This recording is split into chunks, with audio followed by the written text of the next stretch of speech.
You have just messed up because you just tuned in to Real Labs right here on Real Radio 104.1. The voice you're hearing today is Mr. James John. I'm in the big chair hosting this thing, and I'm joined in virtual studio with some good friends of mine. First off, we got from the podcast with A Side of Chaos. We got Patricio, aka Rocky, in the building. You know, some debauchery is going to happen because he's on here. What's going on, Patricio? Oh, I am excited. I am ready for takeoff. I bet you are, man. I live vicariously through you, man. You have some wild times, which you're going to talk about in just a little bit. Also, I want to welcome to the show today. We got the man that helped me start all this craziness we call Real Laughs. I want y'all to give it up for Mr. Miguel Colon Jr. What's going on, bro? What up, man? I always feel like the fourth person on Real Laughs if all of us can't be here. The key thing is, what are you doing when we're recording? Not what you got to talk about or who you are. We're just like, hey, man, I met this dude at Publix. He don't got nothing to do at 1 o'clock. So what's up, Jimmy the Bagger? Hey, guys, nice to be here. You know? Real pleasure. Why is Jimmy special needs? He's a Publix bagger. Why can't he be? Why can't he be, James? How about that? Why can't he be? That's a real question. Yo, gatekeeper to Hollywood. You know what I'm Publix saying? is a very diverse company. They hire everybody. Believe me, I've worked with a lot of them. Yeah. Oh my God. You know the bagger position at Publix is like, hey, dog, what's up? No, like, I got you, dog. I got you. Every now and then you see a dude at Publix who's bagging, who's not special needs, and you're like, what'd you do? Like, what happened, man? You just forgot to close the meat locker one day, and they're like, hey, bagging now, kid. Yeah, it's As a dude long- that's one in Altamont that when I tell you this dude don't smile, he don't nothing. He just look at you as he's bagging it. That's funny. He just looks at you. No smile, Stares no at you, nothing. nostrils flare. Bro, don't ask me, you need help to the car? No. Nothing, bro. Nah. I always hate when it's like, and this sounds dumb, but sometimes there'll be like a real old lady bagging, and she's like, "You need help to the car," and I'm like, "I'm not trying to kill you." No. Like, give me the Hercules bagger over there. He's like, "Roar!" You can help long as you got your life alert on you. Mhm. Absolutely. Yeah, that's what I'm like carrying her back to the store afterwards. Hey, also before we get going here, that fourth voice you're hearing right now is the godfather of Orlando comedy. We talking about the one, the only Mr. Ken Miller in the house. Ken, how you doing, bro? I'm good, man. Shout out to all the comedians that came to open mic last night at the Improv. Great show. Nice. I messed his name up, but shout out to, I think it was TJ. He said he listens to the show. I got to start Nice. writing this stuff down because I just Bro. be like, hey, man, I'm going to shout you out. What's your name again? TJ. Hey, guys, I want to thank DJ for coming. Yeah. 8 Crown Royals later, you like, hey, I want to thank this ninja came out. I don't know his name. And his girl had a booty though. Dude, Yeah, I got a booty list though. too. I got a list of people bro, I got to shout out was to. like, man, I told her, and I always tell him, I said, I'm going to try to remember your name, but if I don't, send It's us a TJ. message and be It like, ain't even hard to forget. yeah, but I can't remember if it was TJ or DJ, bro. I can't remember, but Funny. man, we had. Yo, a I'd like to ball give a last shout night, out to dude. TNA if y'all Yo, can. TNA, Yeah. bro. I want to give a shout out to DJ TJ on the ones and twos. Yeah, we had a good time, man. I think we put up 21 comics, and 9 of them it was like their first time on stage. And you know me, That's I love cool. that's like one of my favorite things, man. Is new young comics. Talking to them and giving them pointers, and also the Delusion. The Delusion is always The Delusion is always- beautiful. It's always my favorite. It's like one dude, brother, was like, "Yeah, man, I'm just gonna get on stage and riff." I was like, "Nah, you might great want to idea. have some material, bro." Oh no, Ken. You might wanna Ken, have- you might don't wanna have understand a his. joke. You don't understand his artistry, sir. You don't understand the gift that he Yeah. has been given. That he don't have to even. You write just jokes old now. Publix bagging ass, don't got no. You don't know nothing, yo. Look, Hey, I have not been in the game for too long. Slowly getting my comic legs out there. But like, what you mean by the delusion? Oh, It's like they see somebody do comedy. Like they'll come to a mic or go to a show or see a Kevin Hart, and they're like, I can do that. But when they come, they have nothing prepared. Like they don't have a set, they don't have nothing. They just get on stage. Like this one dude, he had the potential of being like funny, but he brought a bunch of people with him. Okay. They didn't even laugh. Big Dude, he mistake. was 2 minutes in his set. And the guy sitting up front, he's like, so what you do for a living? Dude was like, I Oh, work wow. at Disney. He was like, what? Which Disney? Oh, you a cook? What you cook? Like he was just asking him all these random. And so when He's he got on hanging. stage, I was like, he was like 2 minutes. He's like, I'm done. I this is really hard. So when I got on stage, I was like, yeah, it's really hard. Like you guys see other comedians do it, and y'all think, oh, I'm funny around my friends. I can do this. And then you get on stage and you realize, you by yourself. Yeah. Ain't nobody else there. Dude, think about this, man. Your first time doing something is always your worst ever. Your first time driving, your first apartment, your first time having sex, your first time cooking, like it's always terrible. Like it's always bad. I think what the comedy scene's got to go back to in Orlando. The Orlando comedy scene's got to go back to being like a ball court pickup games. Mm-hmm. What do you mean by that? Like on mute? Cause it got to go like a ball court pickup game. It got to be like because when you go to the ball court, if you whack, everybody's gonna let you know you whack. You can keep coming back though. You can keep coming back to the ball court if you whack. Everybody's going to keep letting you know you whack. Somebody is going to be like, hey, man, if you want to get better, this is what you're going to have to do. And if you don't do that, people are going to keep trash talking you. And that was important. That's how you learn. That's how I learned I was never going to be good at basketball because I constantly just came to the ball court to play pickup games. And you know, people be like, oh, no, you whack. And they just tell you, I'm picking you, you whack. You'd have to have the ball. That'd be the only reason you got to play. You showed up with the ball. They're like, damn, he got the Pizza Hut ball. Let him play. He got the ball. He got to play. But that's what comedy's got to get back to. It really's got to get back to like a pickup game court where people are telling you that was whack. You can come back next week. There's no rule that says you can't come back next week and try again. But you need to know that was whack, and you need to know why that was whack. And if you want to come back, you got to try to at least be better. But here's the problem with that, Miguel. Everything you're saying is absolutely right. I agree 100%. But also, the person receiving that information has to know how to take constructive criticism without becoming emotional. Yeah, they'd be like, you know what? I'm taking my ball and I'm going home. Have fun. Have fun. I wore these high socks with the 3 colors on it because I came to play. That's and right. y'all Jimmy, go back to Publix, Jimmy. Go back to Publix. I'm Publix. going to bag some groceries. I never needed none of y'all. Well, no, let me ask you this. Outside of the comic realm, like, do you ever encounter someone who thinks they're funny? There's some people around them that, you know, giggle at some jokes, but like, do you have the heart to tell them that, hey, bro, you're really not that funny? Man, it's the waiter at a chain restaurant. Hey, what's up, guys? Oh, look at the board. Everybody get a case of the Mondays. I'm like, shh. Yeah. Dog. Lemonade.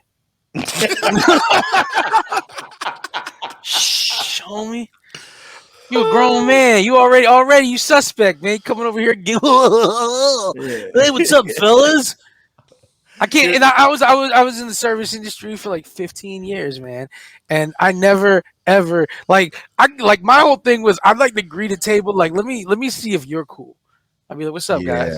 And I'm like, what's up, man? I got that stuff if you're looking, but I don't know none of y'all. Yeah. Everybody get naked right now. Yeah. You want this ribeye? I'm gonna need y'all to get butt naked right now. I know I'm not wearing a wire. Ask the streets about me. They'll tell you, man. Miguel got that ribeye fire. Fire. You want it well done? Yeah, you cop. Yeah. All right. Miguel, what do we always say? You trying to get wet? You trying to get wet, man? What's up? What's up, man? Eeny, meeny, miny, mo. One of y'all is a lying hoe. So I don't trust none of y'all. Everybody get naked. You want this ribeye? Nah, but can we talk about too the waiters? We were talking about how people think they're funny in the outside world, and like, do you have the art to tell them they're not? Not in the comic scene. I was talking about how like a lot of time waiters are always trying to be like, hey, what's up, buddy? Oh. You know, you're like, oh, let me get another lemonade. I'll have to cut you off after that. No, you're not. Chill out, dog, man. Yeah, I don't know. I'm always curious. Like, I always like to ask comics, like when they get started, like why, like what made you want to do this? You know what I mean? And they're always like, my friends think I'm funny. I'm like, it ain't the same. My mama thinks I'm cute. You know what I'm saying? Right. That ain't what the streets are saying. My girl told me about a friend of hers. She's like, oh my gosh, she's funny. She like Wendy Williams, like she's throwing this and that. I'm like, she sounds annoying, honest to God. But like, finally got to meet her a few weeks ago, and boy, did I hit it right on the nail. This woman was just loud and obnoxious and annoying. And I'm like, you really have a warped sense of comedy, because nothing she said is funny. Nothing she said is comical. I just want to go back inside and drink. Patricio, I got. Wow. There's like two kinds of comics that I think are out there. There's probably a couple different, but the two main comics I run into are the people who want to talk and the people who want the audience to listen. I want the audience to listen, man. I'm really, and it is a selfish reason. I love rocking the mic, but I want them to respond to this. I want to pull the strings emotionally that I know they care about. I want to get my message across, but I want to do that by making them laugh. But then there's other people who are like, I just want to talk. They have no reception to what's going on, you know? No clue. And a lot of them are the people that you run into. The people who are like, oh, I got this girl I work with, Tina. She's hilarious in the office. You know what? She's always talking. She suffers from like, look at me, you know? But they're not trying to gear it towards making people laugh. Like I will go on record that I was always a class clown and stuff, but it was about until like 9th grade in high school that I realized I want to make people laugh, not just be talking in a dummy. So that's when I started really hitting with more poignant jokes when I made a joke, or talked less and hit with things that mattered more. Because I really did. I had a teacher in 8th grade tell me straight up. He said, man, you did all that talking and you didn't say ish. And I was like, what? And he was like, you're always talking, but you don't say anything important. And I was like, oh my God, it really hit me. I was like, oh my God, like this dude calling out my work. And I thought about it. And when I came into, when you come into 9th grade, I'm going to be different. Like, 9th grade coming into high school. One of the things I totally said was, I'm going to be different with making people laugh. Because I always made people laugh all through school. But I was like, I'm going to make it matter. And that's really how I started really like wanting to be more of a comedian, because I loved comedy. I followed it. But when I started saying things that I thought mattered more and realizing, oh, that was smart, that was good, that worked well, that made the class flow, that didn't interrupt things, that's when I really got into it. That's the reason why I love going to open mics, because I've been I say this all the time, watching the evolution of a joke. Like I've heard people like Ross McCoy, Ross Padgett, you, James, Miguel, everywhere, like start off with this one joke, but then see it failed here. Okay, I got to fix this, I got to fix that, and seeing the evolution of the joke to the point where like, oh my God, now you're hitting the points, now you're hitting all corners with it. That's what I think is the hardest part about being a comedian, because you'll work on that first special for 10 years. Like you're always working on your set. Then after that special comes out, they're like, okay, give me another one another year. You're like, well, it took me 10 to do that one. Like, how do I follow that up? So my hat's off to guys like Bill Burr, Chris Rock, who just keep putting specials out. And we can sit here and criticize them. Roy Wood do like 3 specials in like 5 years. Jesus. Chappelle, man, he dropped 3 specials in a year. Hour-long, poignant specials. Yeah, and they're good. And to have them be that quality, to make that many, bro, my hat is off, because that ish is not easy. I'll say that, man. So God bless. Now I want to talk to you guys a little bit, but we're running out of time. There's a couple of things I want to hit. First off, I know you got some shout outs for Patricio, so let's go ahead and let you just shout out to people that want you to shout them out on the show. Go ahead, bro. Yeah, so shout out to Twilight. This girl came out to. You went to a strip club. No, but she put your hands and dollars together for Twilight. I know what boys want. I know what they like. Go ahead. Yeah, she came with her fine self over to Graffiti Junction last night for adult bingo, and she's oh, I like the show, I like this, I like that. I'm like, well, let me get your name. Let me give you a shout out to. So shout out to Twilight, like she wrote it right there, Twilight. Oh, okay. That's how you got them digits. Eyes. There you go. Guys, don't go anywhere. When we get back, we're going to explain how many lap dances Patricio got from Twilight when we get back right here on Real Labs. Paper plastic. Everybody, this is James Young. You're still listening to Real Labs on 104.1 Real Radio. I want to remind all you people out there, you can go to listen to all our past episodes. Just download the iHeart app and you'll find Real Labs. You can also catch us on Spotify and iTunes. So make sure you guys go do that. We're joined in studio today with Ken Miller, Patricio, and Miguel Colon Jr. Now, Patricio was just telling us that he he had a young lady visit him when he was doing his. He didn't say she was young. He just said her name was Twilight. She could be 96 years old. Like, name's Twilight. Gave Bob Hope a couple lap dances. I tell you what, those boys on the B-52 were bombing Tokyo extra hard when I showed up. Working the landing gears, if you know what I mean. Hands up, hands down. What was he supposed to do? It was the war. No, I have some interesting characters that come out to adult bingo because as you No, Patricio. You jest Yeah. that interesting people come out to dildo bingo. You know, surely you're joshing us now, Patricio. Oh man. Oh my God, no. But like I said, I have some wonderful, wonderful people. I got some regulars that come in, and everyone always brings in, that new person. And then like they get shocked when I'm walking around and I'm showing the prizes because, as you know, adult bingo is adult themed toys. So I'm giving out vibrators. Hopefully I don't get censored when I say these things. No, those are technical terms. Yeah, man. What are you supposed to call it? Booty plugs, Yeah. all the stuff. Hand out T cells. Yeah. Wow. Electronic giggle sticks, if you will. But no, it's great interaction with all these people, and I was showing you, during the break, a video of how we're breaking ties now at bingo, where they actually have to maneuver a certain device, and the first one that splashes on their face, that's the winner from here forward. But, Gotcha. Okay. Yeah. Okay, that's all right. You guys I want to just air a commercial during this part. 'Cause I'm pretty sure this is the one where the FCC's like, he said splash on your face. And I'd usually let it slide, but I could tell he's got a Latin voice. So let's get him for this one. Now you did show us a video that we definitely can't show, but we can't show that. Let's just say the splashing's not Neutrogena. Let's just say it's that. not. It's not. It's also not like gametes. Like it's a toy. It's a toy. I want to clarify this. Yes. Because I don't want everybody coming to your bingo and then be mad when they leave. No, they can come all they want. They're like, I showed up to bingo. I heard there's gonna be some splashing. I thought it was gonna be like a goddamn Gallagher show. Yeah. Come over here. I was in the front row, just ready for some splashing. It turns out it's a robot. Yeah. I'm taking Rosie the robot from the Jetsons. I came for Jane. You know what? I don't got time for this. I'm taking my lube and leaving. Yeah, this is a lie. You are a liar. This whole radio show is, Your Honor, the people verse real laughs. I came there to get splashed on. Turns out it was water. Ruined my day. I had to kidnap a hitchhiker just to get the thrill. His family's suing too, James. Just a heads up. Yeah. But no, great turnout. Made a lot of good tips with that, and all these tips I have taken down to Miami this weekend, man. I cannot wait. Okay, that's what I wanted to ask you. I know you are always getting yourself into something pretty fun on the weekend, sir. So you're traveling to Miami, which already sounds like a good time, but it's a kind of unique reason you're going down there. So I want you to tell us a little bit about it. It is a very unique reason. So a very, very good friend of mine, her name is Rachel. Okay. She's legally blind. She's had this. Sorry, I just think people are hot when that's hot.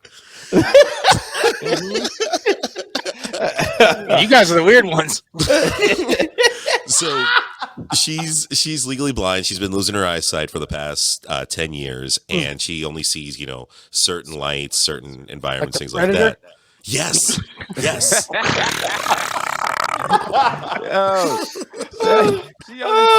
She can only see heat signatures. Yeah.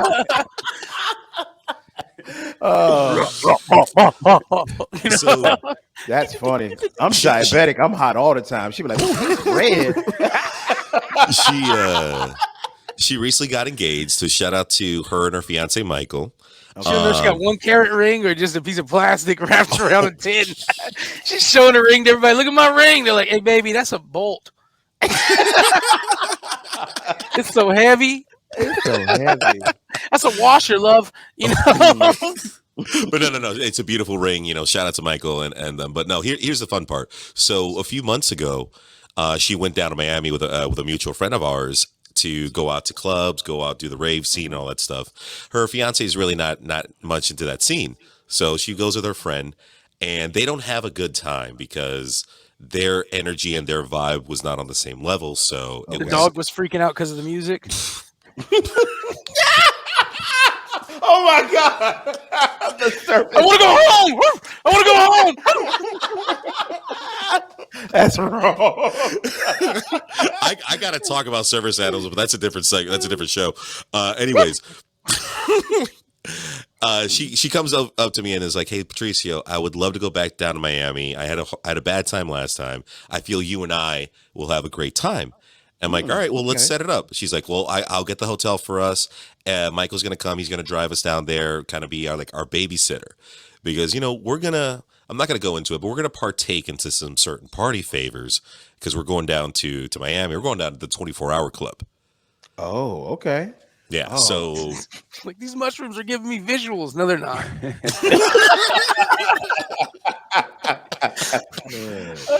So I'm basically acting as her Mexican service animal, taking her to the club. We're gonna be drinking all day, drinking all night, doing our thing, and her husband's gonna be the one who's gonna pick us up afterwards. So I'm excited. Wait, hold up, time out. The husband, did you say he's dropping you guys off? Yeah, so he's driving us down to Miami. We're all going together down to Miami. Yeah, and because he's not part of the scene, they have. He's white, right? Yes. Yeah. Okay, I got that already. Right, yeah. Well, no, they're both white. Yeah. They're both white. But I know he's white. Oh yeah. I know he's white.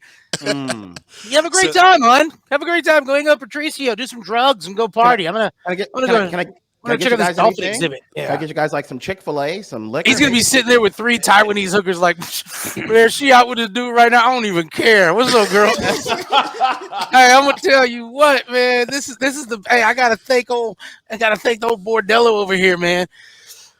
He's like, is that her coming? No, I don't hear the dog. We're good. Hey, Tokyo Valentino, this club's jumping, dog. Dude, Tokyo Valentino. I'll take an omelet. Yeah. The omelet station is always Enjoy the omelet party, guys. I love this, man. So he's gonna drop you guys off at the club. At the club. So it's basically like a dad dropping off the kids at the party. You're like, okay, hon, son, I will pick you up at 4:30, 5 o'clock in the morning right here. Which basically that's what it's going to be. We're getting there at probably 10, 11 o'clock. We're going to do our thing. We're going to rave all night. We're going to have a blast. I'm going to have a lot of videos and photos that I'll show on certain pages. I don't know if I'll be able to show it to you guys. But I know I'm excited about this because I love these kind of things. And it's kind of like a warm-up for me because I have EDC in 56 days. You can take some penicillin for that, dog. You can, Yeah. bro. I've had EDC before because I drank too much, but he works the next day. Miguel, you stupid. I got EDC. Don't worry, girl. He'll be good tomorrow. He just taking tonight off. Sleep, baby, sleep. That's funny. Now, that is not funny. That is not funny. Bro, that's hilarious. Say something. What's going on with you? Dog, I've never understood. I just don't see the love for EDC. Like, that music annoys the hell out of me. Man, Like, Ken, I've gone a couple times because of work. Because Mike Busey gets invited to EDC, so he's like, "Come on, let's go." He wants to show face. Anytime he gets invited to something big like that, he wants to show face because he doesn't want people to stop inviting him. Yeah. But I get there, and I'm not saying the music's bad. I'll never say that because I like my music. You like your music, but when you don't like my music, it's like if I took an EDC dude to a blues club and that wasn't his scene.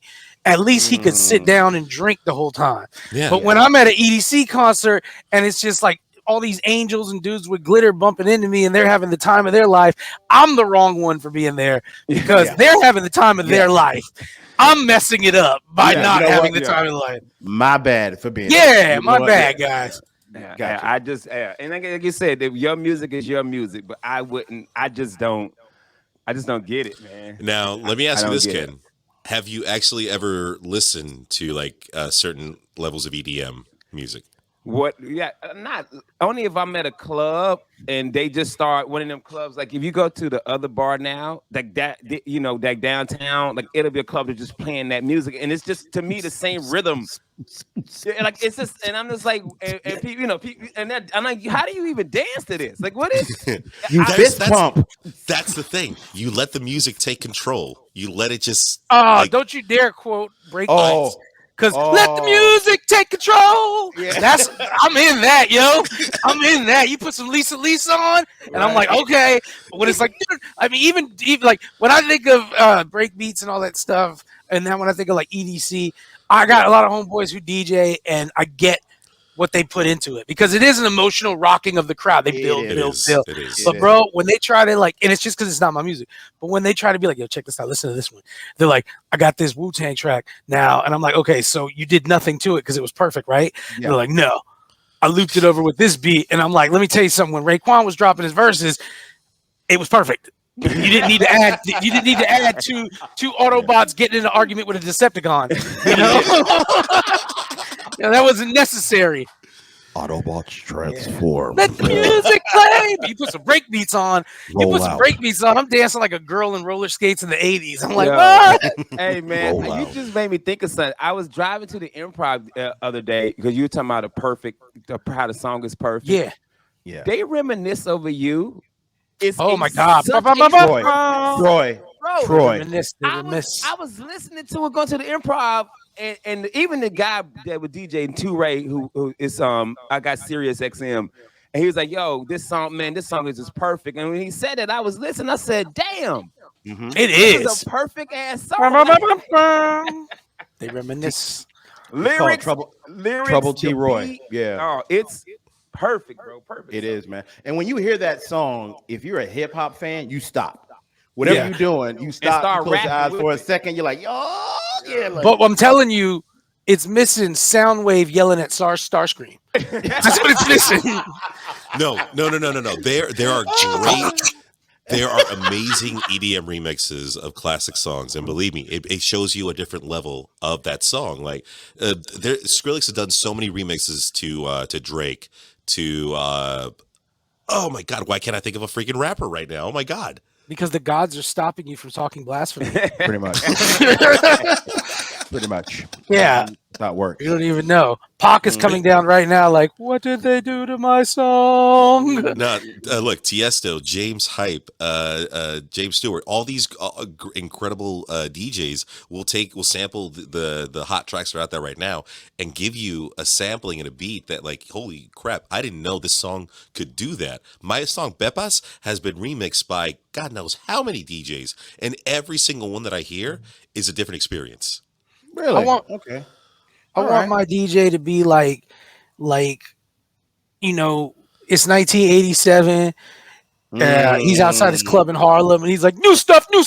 Check out this Eric B. Rakim dropping tomorrow. And then back away. Just scratch. Yeah. Give me some shout outs. We're giving a shout out to Nikki Barnes in the house tonight.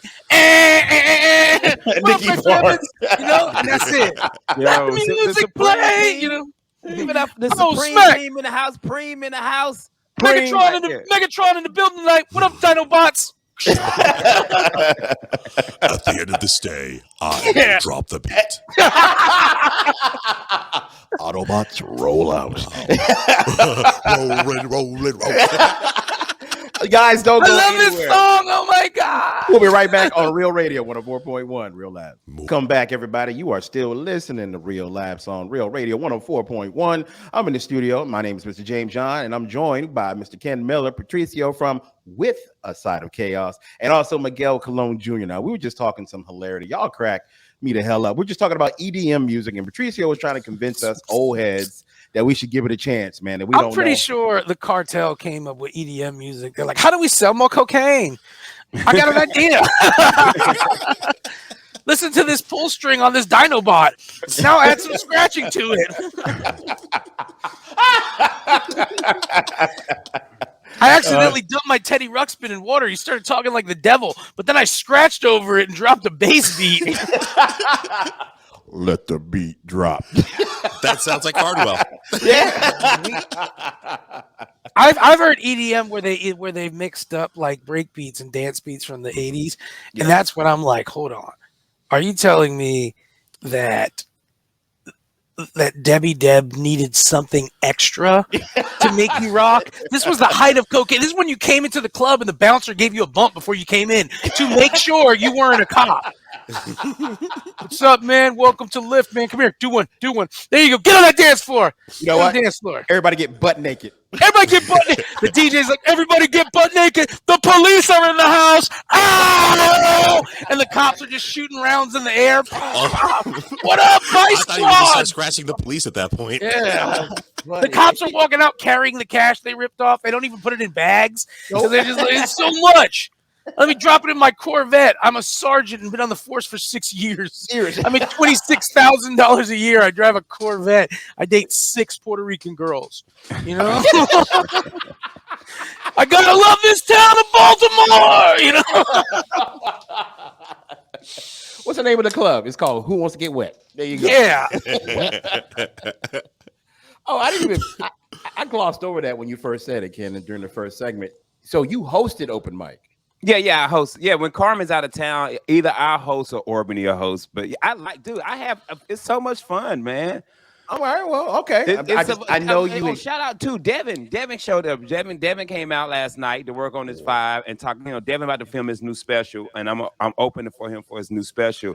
Nice, and Devin came out, man, and it's a you know, like you said, we said in previous shows, when we all get together, it's a good time. We always have hang out with good time, man. I love the Harry Buffalo, the old school other bar Christmas party that you throw. Like it's not Christmas party, it's a toy drive. But to me, that is our office Christmas party. Yeah. Because that is every comic in Orlando comes by. Yes. That is our office Christmas party. And I look forward to it. Yeah. I get excited because I'm gonna see everybody over there. And then here's the best thing about comedy. The more successful somebody is, the more we just bust their chops. Yeah, you know, like that's the best part about comedy is like somebody doesn't come in, you're like, oh, that's Preacher. He's got a special on HBO. He's got this. No, you know what, man? I get to bust his chops more, and then I get to ask him to pay for our drinks. You know? And me and Ken did that to Ben Brennan. We busted his chops one night. We're like, pick up the tab, Ben. He's like, okay. We made him. We just busted his chops. We did, and we busted his chops like we were in high school. We would just name something successful he was doing and add like ass to it, like, oh, all over TikTok, 1 million subscribing ass, think he cool. You know? Pick up the tab. He's like, I love it. I love it. Yeah. And that was the night somebody stole his scooter, and that was just hilarious. Yes. Yeah, he had one of the rented scooters, and it was still had time on it. Somebody just got on it and rode off. Wait a minute. Because we were going to another bar. We were going to go have cocktails over at Stagger or something like that, man, to go see your homeboy. And we all we head over there. He's like, all right, I'm gonna take my scooter, and we all get in our cars and go over there. And then like 20 minutes later, he comes in. He's all like tired. We're like, what's up? He's like, so he took my scooter. I had to walk over here. We're like, well, go ahead and pick up the tab, man. You old scooting ass. Wow. Getting your scooter stolen ass. Get your scooter stolen, rich ass, successful. I didn't even know that. I thought you had a code or something. He's like, no, you use your credit card. I guess it gives you time. You're supposed to turn it off when you get off, and he left it. Yeah. Some homeless dude was like, thanks, Ben. Well, no, like Razor and Link have like an anti-theft device on that thing where like, because it's connected to your phone. And if it's a certain amount of feet or distance from your phone, it's not going to function properly. So I'd love for it to get going and then stop. Like, let you pick up speed. You're a thief. Yeah.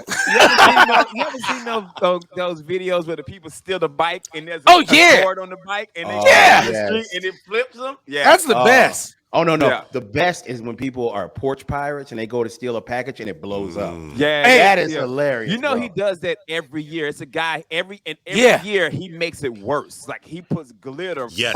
I know what you're talking about. Every year he makes the package worse and worse. And people get home, open it up, and that glitter and the fart, and then it's like, and like, bro. Love it, bro. Hey, we did one on Halloween. We dug a hole down, put Midget Mac in the hole, then put the package on top, and he was in a little monster costume. So the minute they lift the package up, it was him in the monster costume underneath there. We only got one person, man. It took forever, but it was great. They came by, they creeped, they walked past again. They went, and the minute they lift the box, it had no bottom. He was like, "Rah!" Oh my God. They must have lost They just took off running, man. Yeah. Yeah, those are my favorites. I like the porch pirates too. That's hilarious, man. That's instant karma. Oh yeah, instant karma's great. The one dude took it to a whole new level. He put a bunch of dog doo-doo in one and waited and filmed it was a girl. She took the package off. She thought she got away. He waited till she was halfway down the driveway. He made it ignite and it blew up and it was all over her face. I want to go wild, Ken. Put a claymore in there. Oh wow. Yeah. 1, 2, 3, 2. I Teach you to light. steal I it, see the light. Regina. Click. Yeah. Hey, look, Man, I'm let me sorry. tell you something. Them things are loud. Claymores? Dude, Yeah. I tripped one in basic. You tripped the claymore? Bro. What? You know, at the basic, you do like, field Yeah. war games, field games, one team against team. We're shooting like blank. Yeah, you blanks got a and little the trace the adapter. little, Yeah. at the end of your M16. So you shooting, but it ain't shooting nobody. But you also can put out claymores. They're fake. They're not real. Yeah. They sound real. Yeah. But man, I tripped the claymore and it was on a tree. That thing said, "Wow, bro!" I just fell backwards. My ear was ringing. I was just like, "Yo, I'd rather just been killed by the clay." I couldn't hear for like 3 days out of my right ear. Really? It was so loud, bro, and it was like, "Boo!" And James, I just laid I get to rest now, Mama.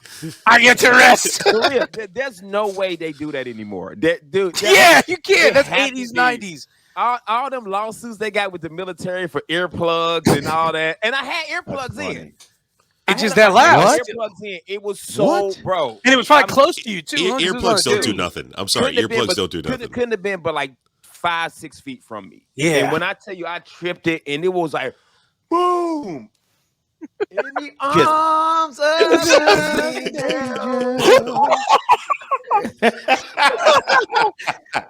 What happened? What happened to your superior officer when he heard? Like, what happened? Everybody come running. Smoked me.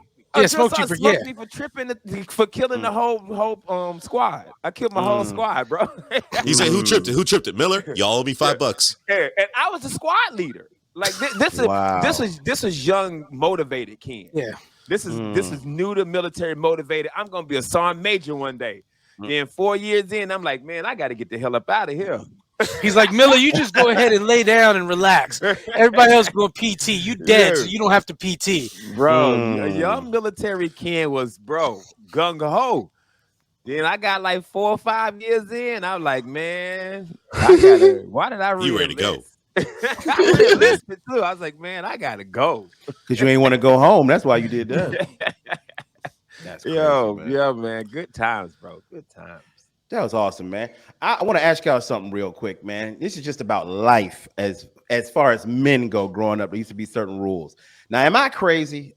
But there was a time if, let's say, someone knew me. Let's say a guy named Tom knew me.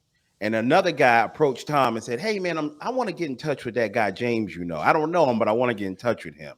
Now, Tom, if I'm not crazy, would not give this new guy my phone number, right? Nope.